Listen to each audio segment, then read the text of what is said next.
बिस्मिल्लाहिर्रहमानिर्रहीम। बेटा इस लेक्चर में हम चैप्टर नंबर 12 क्लास 9 इसका थ्योरम नंबर 5 जो है वो अंडरस्टैंड करते हैं।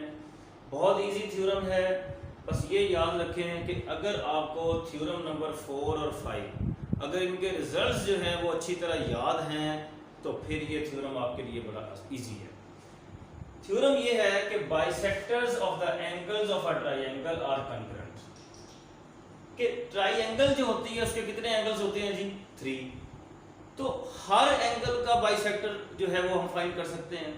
तो प्रूव ये करना है कि जब ये तीनों एंगल हमारे पास हैं तो तीनों एंगल्स के जो बाइसेक्टर होंगे वो एक ही पॉइंट से क्रॉस करेंगे। तो इसका मतलब हमें गिवन क्या है? सिर्फ एक एलिमेंट कि ट्रायंगल एबीसी गिवन है और कुछ गिवन नहीं। प्रूफ क्या करना है कि angle A, angle B, angle C, इन तीनों के बाइसेक्टर जो है वो कंकरेंट होंगे। तो कंकरेंट की तो आपको समझ है कि वो लाइंस जो एक ही पॉइंट से क्रॉस करें वो कंकरेंट लाइंस कहलाती हैं। तो अगर ये एंगल्स के बाइसेक्टर एक ही पॉइंट से क्रॉस कर जाते हैं तो हम कहेंगे कि जो एंगल्स हैं उनके बाइसेक्टर्स कंकरेंट हैं। तो अब ये देखें, कंस्ट्रक्शन में हम ये काम करते हैं कि इन तीनों में से कोई से 2 एंगल जो है ना उनके हम बाइसेक्टर फाइंड कर लेते हैं।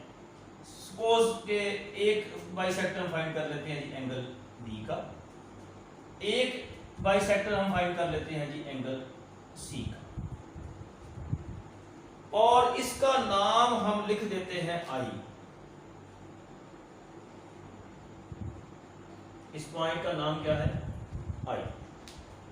अब ये देखिए यहां मैंने लिखा है यही कि draw the bisector of angle B and angle C which intersect each other at point आई।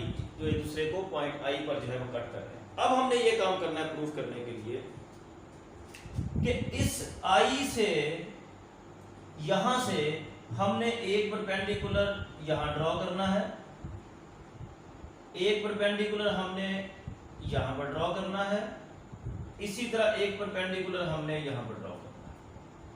इसको हम कह देते हैं जी डी, इसको हम कह देते हैं ई पॉइंट और इसको हम कह देते हैं एफ पॉइंट, या इसको आप ई कह दें और इसको आप एफ कह दें। अब ये देखें, यही बात मैंने यहां लिख दी कि ये जो आई डी है, आई एफ है, ये परपेंडिकुलर है ए बी के ऊपर,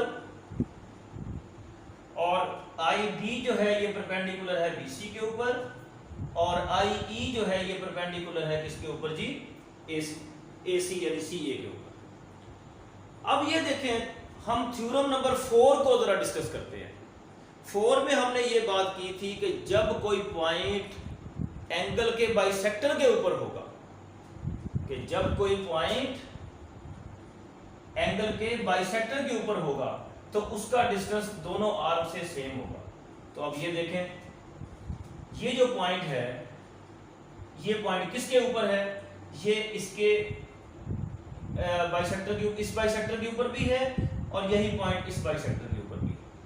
तो इसका मतलब ये हुआ कि अब हम कह सकते हैं कि ये जो आई डी है ये आई एफ के इक्वल है, ये पॉइंट बाइसेक्टर के ऊपर है।